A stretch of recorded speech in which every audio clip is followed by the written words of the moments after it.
আজ থেকে তৈরি পোশাক কারখানাগুলোতে গ্যাস সংকট থাকবে না বলে জানিয়েছেন বিদ্যুৎ, জ্বালানি ও খনিজ মন্ত্রণালয়ের উপদেষ্টা মোহাম্মদ ফাজুল কবির খান।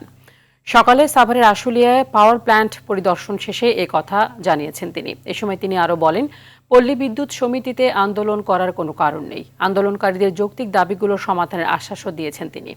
এর আগে উপদেষ্টা আশুলিয়ার ঢাকা পল্লী বিদ্যুৎ 1 অফিস পরিদর্শন করেন। এ সময় সেনাবাহিনীর ঊর্ধ্বতন কর্মকর্তারা উপস্থিত ছিলেন।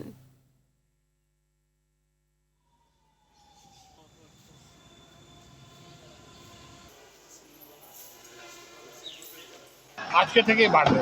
অলরেডি 50 এমএমসিডি বাড়ছে, আরও 100-150 এমএমসিডি বাড়বে। আগামীকালকেই একটা সভা হবে, পল্লী বিদ্যুৎ আর আরএবির কি সম্পর্ক হবে সেটা নিয়ে একটা সভা হবে। ব্র্যাক বিশ্ববিদ্যালয়ের উপাচার্যকে নিয়ে আমরা একটা কমিটি করছি, সেই কমিটির চূড়ান্ত রিপোর্ট, ফাইনাল রিপোর্ট কালকে ওরা প্রেজেন্ট করবে। তারপরে সেই রিপোর্টে চূড়ান্ত হওয়ার পরে আমরা ব্যবস্থা নেব।